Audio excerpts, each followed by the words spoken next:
Megan, oh my god, you spend all this time in the gym, and yet your knees are too weak for you to stand up? Huh? I don't even know. I don't even know anymore. Raise your hand if you too feel played by Megan. So embarrassing. It's so embarrassing. That's the last time I fall for somebody who's just a little too attractive for their own good, and they give me a sob story that I fall for. That's the last time. Because, like, if she wasn't that attractive, I would not have felt as heavy. They know what they're doing sometimes. I literally was like, I just feel so bad for her. I feel she needs to get out of there. She needs to get out of there. Sometimes people know exactly the partner that they have, and they deserve them as a counterpart. Anyway, I'm so annoyed. Everything is stupid and infuriating. Welcome to this casual channel. This is where I talk anything casual or monumental as it relates to life's events, pop culture, reality TV shows. Today we're going to be talking about the Ultimatum, the last drop, episodes 8, 9, and is it 10 was the reunion? I talk about everything that stood out to me. If there's something that did not stand out to me that stood out to you, please comment it down below. Thank you so much to the last people that interacted with my video. I so appreciate you guys. You guys are like always change my channel and like make it better. I grew 100 subscribers. I know that's not crazy to a lot of people, but to me, oh my god, thank you so much. If you could give this video a like, comment something that you liked about this. I'm gonna ask questions along the way, so let's just get into this. There's a lot to go over. I might miss something. Please comment. Like last time I missed AJ's comment to Brittany about wanting her to potentially be like somebody stay at home. I didn't mention that, and it kind of makes me feel like I look like an AJ apologist because I also didn't mention that I didn't have a problem with her being like really flirty. We'll get into it later. But right now let's talk about the first thing that I saw was Haley and Pilar. Haley and Pilar start off talking about how they have small communication conflicts and about how there are themes of control within their relationship. I think this speaks to all relationships. Haley mentions that she's a control freak, and Pilar, it kind of doesn't allow Pilar to have much control. And Pilar says that her control comes from insecurity. Oh my god. The self-awareness, that's crazy. Because it's like majority of places where our control comes from is a place of like lack and like rejection, insecurity, all of the negative things. That's like majority of what I got from their talk. If I miss something, please mention it. So then we have Dana and Megan. We're all here because we know what they did, but I will get into it as it happens because I'm just taking down my notes as to like in reacting to them as I was watching the show. Megan mentions how she lost hope as a result of the way that Dana treated her. So in essence, it pushed her more towards Haley. So Dana says, you know, the Megan that I know would never do that. Well, that's a little bit of a conflicting statement because the Megan that you know actually did that. That's really interesting. There's a lot of that being thrown at Megan, like the Megan I know. It's like, y'all don't know her. She doesn't even know herself. She doesn't even know herself. Let's be, oh my god. So Dana's kind of like in this place of expressing disappointment the way that like a parent does. And she's just kind of like, well, I don't think that you know, and they go on to talking about the events that kind of happened with Haley. I can't remember if that is before or after. It's weird that Dana's expressing disappointment like a parent. And then Megan kind of gets a little bit of courage in her chest and she's like, but didn't you do the same thing? And Dana's like, it's not the same. That was a comfort thing. I'm sorry. Didn't you get a tattoo with her? Did you not get a tattoo with her? Is your body not inked permanently with that person that you were with? And Megan got a tattoo with her. And Megan just does not call her out on her shit. Like, you literally got a tattoo. Let me not get. And also, I'm being like a little bit like faux angry. Like it's annoying and it's a little bit stupid. So it's fun to like express anger, but like I was gonna say I'm not judging these people. Yeah, I am. I'm not when I look at reality TV, it's fun because it's a mirror up to our society, which I think is why queer love is so incredibly important, because mainstream queer media is not like something that like I see a lot. And so like when I'm like, oh my god, I can't believe that one thing happened, I'm not doing it like from a place of superiority. I think that some people really do feel like they're expressing opinions and like casting judgment and like superiority onto these people. These people just provided me with a lot of entertainment. I'm reacting to what's been shown to us, but like I'm not like on my high horse of like I would never do anything problematic. Anyway, it's not the same. It was a comfort thing. And it's just so annoying. It's like the most annoying thing. This is why people are annoyed by Dana, is because she'll just like say something like crazy, like not she'll say something like really bold and really like that has zero self-reflection in it. And then Megan will just like let her say it. People around those type of people will just let them just say it. And you're like, oh my god, stand up. Oh my god, stand up. I just wish that conversation went different because it was crazy. So I didn't write specifically about the things that like make me more upset later, but I will talk about them. Ashley and Marita meet up with Ashley's sisters for like lunch or something. So they talk about how they realize that basically they're not supposed to be together. Basically, that's like most of the time what Ashley and Marita are talking about. That's kind of the problem with the ultimatum. Is like the couples revealed to you like they are not good together. It's really difficult to root for them. By the time the proposals roll around, it's like only a couple proposals, and then after that I'm like, everyone's dead to me though. The sisters are literally like, yeah, don't like settle for less, like don't this is your whole it's for the rest of your life, like stand up. And it just was it's just hard to see because they're just not growing, you know. Basically Marita's like, I just want this and I want this and I want this, reasonably asking for like affection and care and love to be shown, and now she's like, I'm sorry. Ooh. And then Maria's like, no, but could, and it's like, just break up. I can't even write down more things about that lunch because I can't even get into details with them because they just keep reiterating the same thing. So then we have Mel and Marie. Last episode, I realized I did not hit on how Marie just did not light up Mel, and she should have. She was so angry at the idea of them potentially having sex. And then after that, she just like was completely calm and like did not get mad. And that was like interesting because Mel has been so just not a great partner. And Marie, when they have conversations, I feel like Marie is stuffing a lot of stuff down, because if I was Marie, I'd be like, I would just be so like, you got a tattoo? Why is nobody freaking out about these tattoos the way that I am? Like, what? She literally was like, I guess she's gonna be a part of my life forever now. Get your chest. Anyway, so as they're together, I think that they're in like the kitchen. They're talking about how Mel has a tumultuous past, and they're giving examples for from past like relationship stuffs about how I can't remember specifically what happened, but Mel just has not had good examples in her family, and it drives her fears.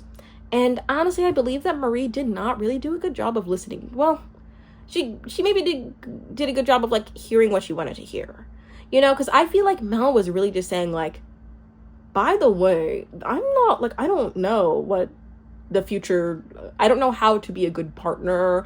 I don't know, I've never seen that, like I'm learning, but like I'm not ready. She's basically just reiterating how much she's not ready. And then this is actually very relatable of Marie, because sometimes you just don't like actually listen to the things that your partner says. You just like take out the things that you are like most interesting to you, the things that you like want to speak into. And Marie's like, you know, we aren't your past, you know, we're your future. We can make such a good future. It'll all be okay, like as long as we have each other. Like that is a little too relatable, because I feel like from an audience we can be objective about it, but from a partner standpoint, like she was telling you just in how many ways she was not equipped, you know. That's genuinely what I saw. Let me know if you saw something different, please, because I can see how that would be different. Yeah, so it's just like Marie's kind of just saying like, you're not the level, but we can get there. I feel like she's telling you she doesn't have the tools to get there, and you kind of have to like be patient with that, right? So we go on to Haley and Pilar. They're on the beach talking about how Pilar doesn't ask Haley how she's feeling, which is like, in my opinion, potentially avoidant tendencies and behaviors. They're also This is the moment where everything kind of goes downhill for me from MAGAN. Ugh, so sad. It's so sad. Haley and Pilar went out, so they're describing what recently happened. Haley saw MAGAN, and MAGAN did not acknowledge her. And then she sent her a message about a song that she had recently heard. And then MAGAN said they should be no contact. I wonder who's behind that. It makes you wonder who is behind that. So sad, because, like, on one hand, immediately I get it, because it's like, well, these two, you know, like, they fell in love. And they did do stuff. And I was also thinking, like, how the heck are they going to be friends after this and be in each other's lives? But, like, to just ignore, and this is where it all clicks for me. It's so crazy that, like, the first time I was like, I don't really get it, because Netflix told them not to talk to each other. But, like, I can only feel, like, the pain of this now, because these are people that I'm rooting for. Whereas, like, when Mel and Dana, like, ignored their partners, like, well, who cares? Like, but when it's when it's MAGAN ignoring Haley, that just hurts. That feels like a betrayal. But what I did like about that scene was that Haley feels so incredibly comfortable saying that, like, to Pilar. And Pilar listens and lets her lean on her. That's something that I don't feel like a lot of couples could be that transparent about. It would be very difficult, I think, for the normal relationship to be able to just listen like that and not get triggered or feel insecure. Pilar has been very open about her feelings of insecurity, feelings of, you know, the, like, low moments of this. And I just think it also speaks to the strength of being in a long-term relationship and really trusting your partner with things that may not be, like, good for them to hear. Then we have MAGAN and Dana. Honestly, it feels like we're in the villain's lair. It literally, whenever we go up to their apartment, I'm like, after what I just heard, I don't feel like even hearing you out. I don't. But I do anyway, because we find out that MAGAN is back in love with Dana. And it just makes her less likable. It just made her instantly less likable to me, because it was like, you just spent all this time talking about, you know, like, the tumultuousness of your relationship and how you were in love with Haley, and then now all of a sudden you're, like, on this couch, like, getting all, like, close, and I love you so much. She's not good for you. Anyway, MAGAN and basically Dana's like, you know what, it's not appropriate for you guys to be friends. But MAGAN's like, yeah, but I also would like to have her in my life. And it's like, it's not appropriate. Is it appropriate for you to have that tattoo on your body? Is that appropriate? I get it, because they did, like, go there. They did go far. But the way that they're going about it is like, I see why Haley would have ignored you at the gym if you ignored her already at, like, a bar. It's like, I don't want to, like, of course I'm not going to pay attention to you at the gym if you just didn't, like, give me acknowledgement at one other place. I just don't like that Dana is like, it's not appropriate. Girl, you talking about appropriate, please. Then we go on to Bridget and Kyle.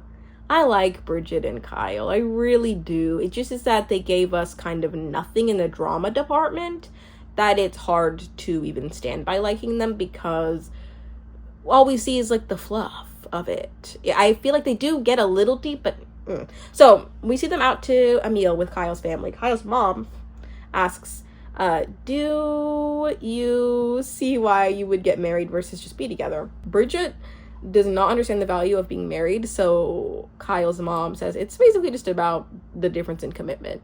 Bridget asks if they think that Kyle's ready. Kyle's dad says no, because she's not financially secure. Valid. As a person who got married at 22, I can't imagine actually. I've never dated anybody as an adult outside of my husband. Literally, like, I can't imagine, like, having a full entire life, melding it with somebody, and, like, having to be more, because we both started off poor building together, but, like, when you're, like, 26, or how old is Bridget? 27, and is Kyle 30? I can't remember. It probably is, like, higher stakes for you as opposed to, like, coming into building. But also at the same time, maybe I could see it's fine if you build together.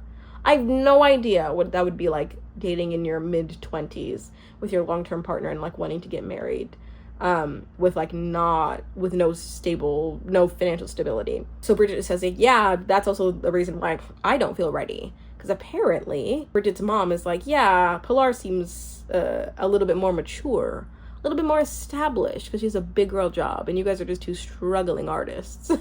Two starving artists. And I was like, oh, that's why you're poor. Anyway, I thought that was an interesting conversation. Honestly, I'm with Bridget. Like, if you don't want to get married because you just don't believe in, like, the idea of, oh, let's level up, then don't do it. Like, who cares? And we have Bridget and AJ out to dinner.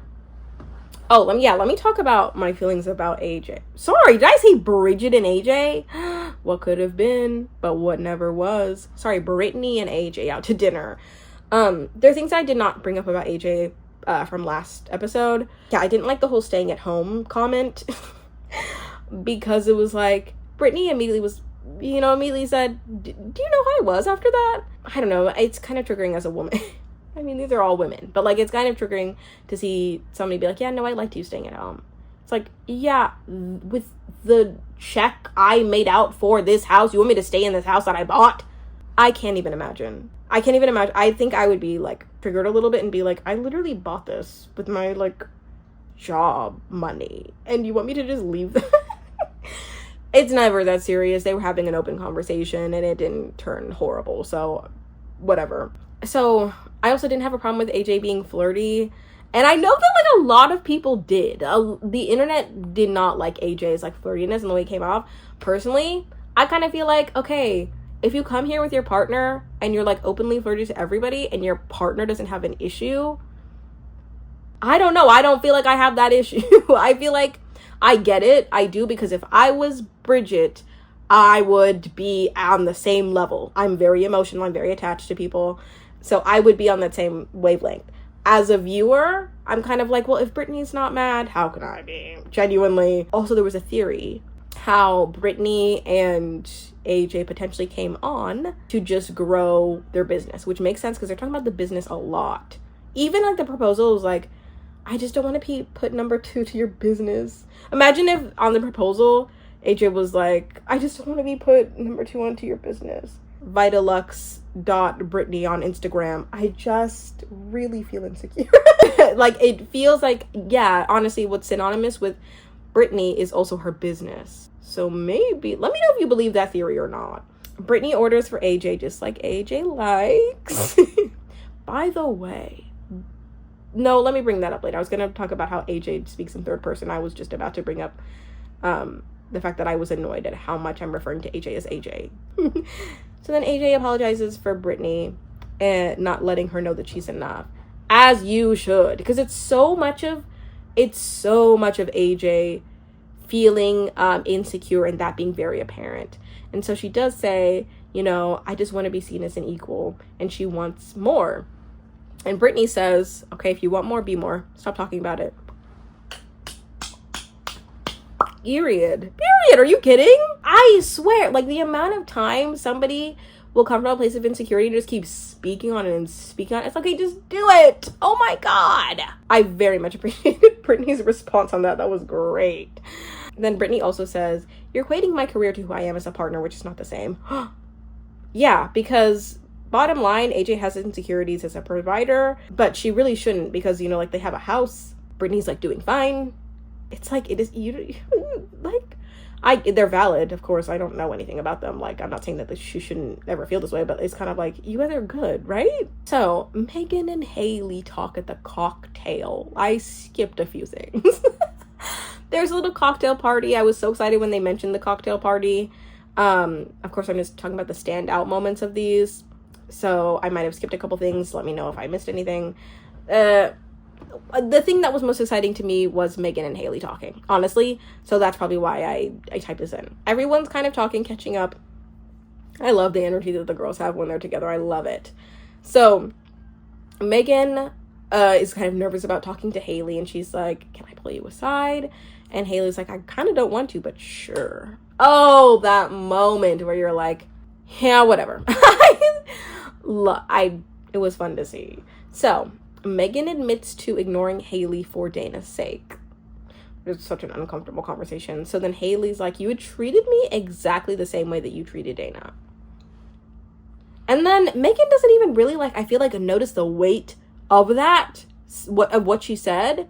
and kind of just moves on. It's like, yeah, I kind of had to do that though. No, you didn't.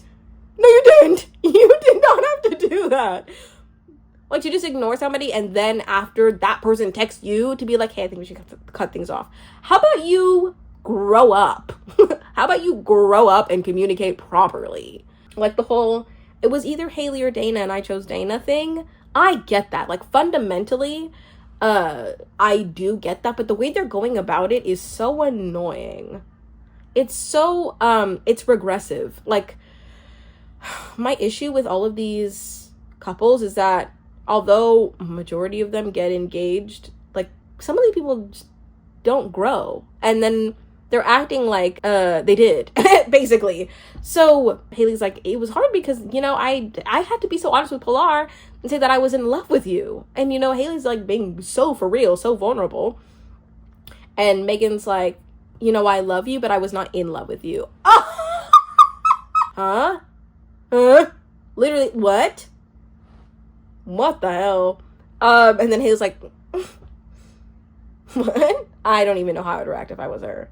And Haley's like, you're not being honest. Like, what? And Megan's like, yeah, I am. Oh my God. There's just something within Megan and, what's her name? Dana's reality to where if they just don't want to admit something, they just simply act like it doesn't exist. Just so annoying. Like, I was really rooting for them. We were all rooting for you. Genuinely. But you know what? A TikToker pointed this out. Or maybe it was a podcaster. Somebody else other than me pointed out the fact that what I liked about Dana, besides her beautiful exterior, is really like a lot of what Haley pulled out of her. You know, Haley was the leader of their emotional conversations. Haley was the driver of what I liked about Megan for the most part. You know, her being open about her family in a real way, her talking about Dana and the things she needs to improve on. Her, a lot of them were just like moments where that Haley pulled out. So honestly, you're dead to me, and I'll stand by Haley all the time. 100%. Like, even though they're cool now, it's like, it's Haley for me. So then we have Dana and Mel talk. Mel's like, or Dana's like, wait. So Mel's like, do you trust Haley? And Dana's like, no. I think that they came here to break up. I think they, ew. You're projecting. It's crazy to see somebody so unself-aware who, like, I think they came here to break up. Please. Oh my God. I genuinely, of all the people, I believe Haley and Pilar, because they've been together for so long, that I kind of do feel like I see, especially because you can see how transparent Haley is. I see that they really just want to test the waters. It's been 10 years. Oh my God. But like Dana and those problems, like, what did you come here to do? Get a tattoo? Get a matching tattoo with somebody you're not going to talk to for a while. Anyway, so Haley opens up to Pilar and her dad. They're like, this is like, after the cocktail night, of course, they're all chilling in the kitchen. And so Haley's opening up to her dad.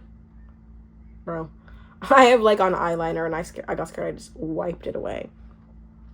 About their feelings for Megan and about how Megan backtracked. Disappointment of the century. Seriously. I love Haley's dad. He's just like, if I think about it for too long, I might cry, because he's so, I see why Haley turned out the way that she did. His ability to just like sit there and not, you know, avoid or like make jokes, and to like take them both seriously. And then the fact that I'm gonna cry, Pilar, you know, was able to be like, I don't have a father and you're you're like the father for me. Like, you're the father figure. That's just so beautiful. Also to talk about something that's so hurtful with both your partner and your father in a real way, and them to just both listen. Like, it's proof that you can heal with community. Like, I don't know. It's so crazy. Like, I feel like I cannot relate to that idea at all. That, you know, like, because it's a painful process, and to like be able to lean on people that you love in that way is, I don't know, crazy. So then we have Megan and Dana. I don't want them on my screen anymore. I don't. They pissed me off too much. I didn't even write anything anymore. Anything after like that, because they just keep reiterating the same things, and it just annoys me. Ashley and Marita, at this point, I'm like, are they AI? Are they AI hires? Genuinely, because they just have the same conversations, different fonts. So Marita, I forget if they're just like chilling around the house or what. Marita points out that she's lacking certain things that she needs in a relationship. It's so unfortunate because then Ashley just kind of agrees with her. She's like, you probably are missing out on certain things on being with me. And then Marita's just like begging for like behaviors that she's been wanting to see. I think Ashley just needs time and therapy. I know we say that all the time hey, why don't they just walk into the therapist's office? I literally made that joke last time. But genuinely, it's so hard to see Marita just trying to force a square, wait, is it like a square into a round? Okay, let's give up. Just force it, basically. And then Marita cries into Ashley's arms. And Ashley's there for her, but at the same time, like, emotionally absent. That's just the thing. It's like, all these conversations just feel like they're just talking to, like, walls, Marita wants so much, and Ashley does none of it. And they just need to get out of there. Haley and Pilar discuss who's the problem in Dana and Megan's relationship. I actually really like that debate, because it's, like, obvious that Dana, no matter what, will like attempt to get whatever the heck she wants. But Megan will also enable it and do like what she can to like make Dana's dreams come true, right? So it's like, who's worse, the enabler or the doer? Anyway, so it's the last night before the ultimatum. So we have Mel and Marie. They talk about everything that needs to be said. Although it's hard to see Mel like talk to Marie, because I feel like Marie has really pushed herself to be authentic and for real, like vulnerable. And Mel is just like, she just like says things. And I feel like I just don't see them have growth as people, That's what's hard for me to see, I guess. Dana and Megan again. Eye roll again. Annoying. They just deserve each other, really. Like, it's weird because on like kind of the last night, they're talking really about how like they hurt each other and like they shouldn't have gone that far, and like I shouldn't have done this, I shouldn't have done that. You guys shouldn't be together.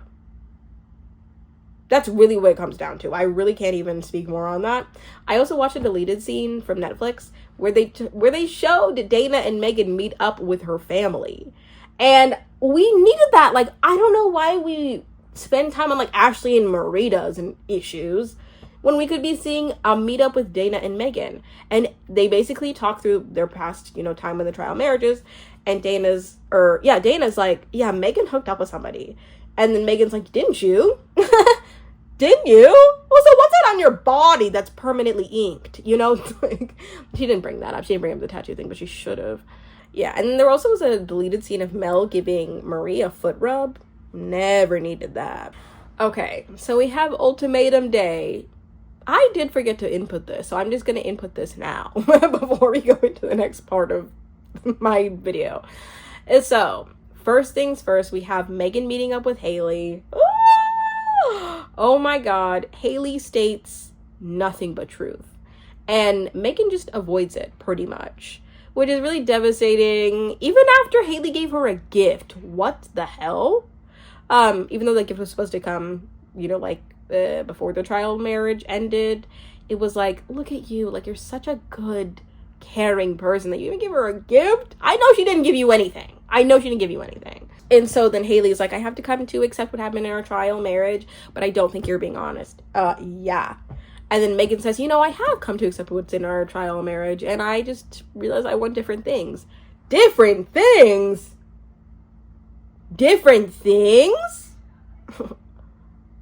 What the hell are different things than just like, basic like kindness and my partner not threatening to like leave and like take the plane out? Like, what? So then Megan is like, I just wanted space. And because you didn't give us space, it was disrespectful to Dana, and honestly, you don't owe Dana an apology. I was in shock. I was like, what the my flabber was more than gasted. And Haley's like, I would never let anyone in my life treat me the way that you have treated me. Stand on it. Seriously, because what the heck was that? It was so disappointing from Megan's end. Like, I'm embarrassed that I was a Megan stan. I'm embarrassed. But knowing what I know now, I'll never go back. like I said, it's so disappointing when hot people know how to play on your heartstrings. And that's what an F-boy is, really.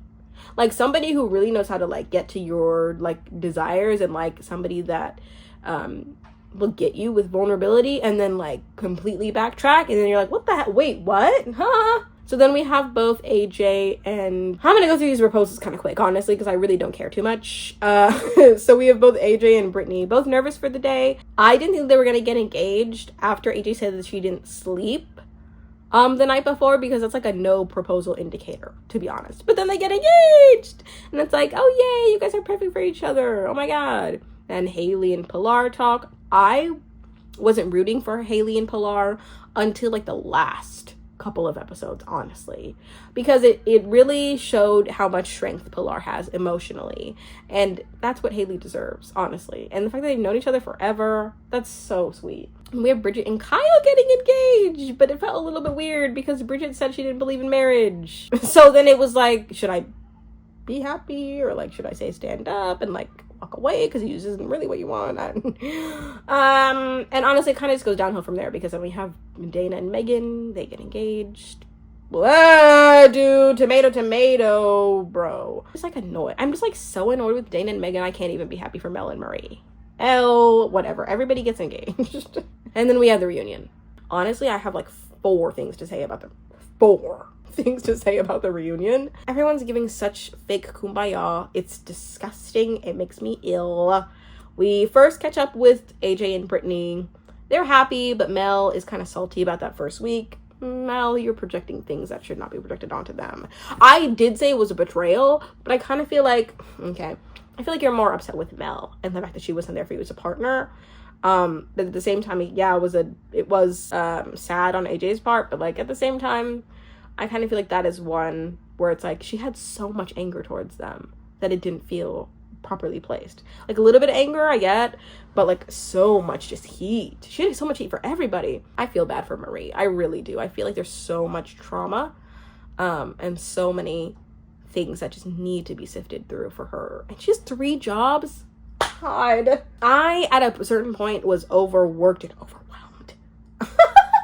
And that can make you an angry person when you don't take the time to take care of yourself. I see that. And then you have a job with your partner who's not for real about you. Wow. So, Ashley and Marita can't even agree on breakup details. And I'm going to be more sensitive with this moment, but they're so volatile that it actually is sad. Like, I don't know why, but for some reason, I felt the urge to cry around the point where, you know, they were arguing kind of back and forth about like, you cheated on me when my grandpa died. And then Ashley's like, you know, my grandpa is dying right now. And then, you know, so many things are thrown around, and like, I hate you. That was, I don't know. It didn't feel like, the rowdy, like messy TV. It felt like there was so much hurt there that it was just hard to watch. It was such a hard watch that almost made me cry, because I was like, these are just hurting people. Ugh, I was being so for real until I wasn't. No, these are legitimately just really sad people that should not have been together, that were really forcing things, and then it just keeps going. And then Ashley walks off, and that's really just... So then they eventually kind of do, like, take a beat and talk things out and do a little bit kind of heal. Then our next onto our other volatile pair, Mel and Marie. They broke up after, it was like a couple months after the last episode, and honestly, what I took from that was that Marie was very triggered because Mel made what is that? Was it like a spare? No, it wasn't. Brussels sprouts for Dana. Who told you how to make those Brussels sprouts, by the way? Dana, did you have Brussels sprouts? I don't know. It just something about that just felt a little bit like, come on. And everybody literally was like, come on, Marie, like, you're better than this. But I get it. Like, from Marie's standpoint, I would be probably just as angry. Because she said, don't make me look stupid. And hey, hey, what happened? So I get her anger, but a lot of it was like, some of these are not like good points. Like, some of these are just like, oh, Brussels sprouts? maybe that's bring something stronger to Netflix. Honestly, I feel bad for saying that, but we didn't get anything from Megan and Dana. Honestly, even the whole like after Dana's like, you know, actually we did kind of mess around after, and I look at myself and I feel so much guilt for lying to you. That's another thing, is like a person in that position who like wants to not like be self-aware will do everything to like play the sympathy card on even their own bad behaviors. So if like with this thing, literally everyone is like, not everyone is admitting to their things, but Dana is so averse to admitting to where she messed up that even when she's lying, she's like, I feel so much guilt for the fact that I did that. It makes me so sad. And I've honestly, and then Megan's like, you've honestly grown. Ew, you didn't even hold yourself accountable for real. What the hell? Haley also proposed. That's beautiful. What Pilar mentioned was so beautiful. I have to include it. Pilar let go of her attachment to her self-worth through her parents' attachment to her. Also, something that was beautiful was they affirmed Joanna, which is crazy because like the internet is like, why do we want this straight host? And I even said it myself as a straight person. Ew, why do we have this straight host? Because it's like, I don't know. I know a lot of people are saying like, well, it's the bridge. I kind of feel like, but when they're talking about such like sensitive things that you can only relate to as a queer person, it's weird when Joanna's like, and you know what, even though your parents stopped talking to you because you're gay, my parents died and my partner was there for me. It's like, that's not the same thing, Joanna. I feel like you know that. So that's why I feel like, okay, the queer having a queer host would like fill in that gap and it would be so much more strengthening. But I do like that the cast at least affirmed her, because it almost makes it like, maybe if the cast is okay with it, we should be okay with it, because like I feel like they should have like ultimate say, right? I don't know. That's all I have. Let me know how you felt about this. What's the most trifling moment of this season? Who is the most problematic on this cast? Even though we all know. How do you feel about Joanna being the host, straight host? How are we feeling about all of these breakups, all of these engagements, everything? Let me know. Wherever you are, whoever you are, whatever you're doing, whatever time of day it is. I hope you have an amazing morning, afternoon, or night.